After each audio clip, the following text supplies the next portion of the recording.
खून में CRP level high है, पित्ते में रेत बन रही है, पेशाब में व्हाइट और रेड सेल ज्यादा है।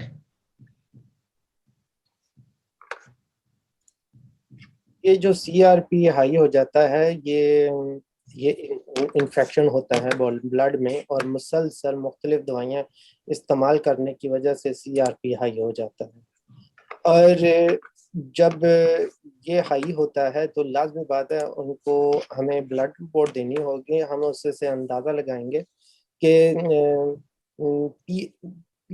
पीआरसी होता है, ये वैसे तो पीआरसी होता है, ये बढ़ जाता है इन ब्लड में। मैं उससे की थोड़ी सी डिटेल निकाल लूँ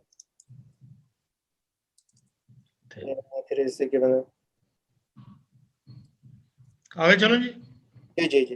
जी ये है कि उनका इन्फेक्शन इलाज करना बहुत ज़रूरी है। जी।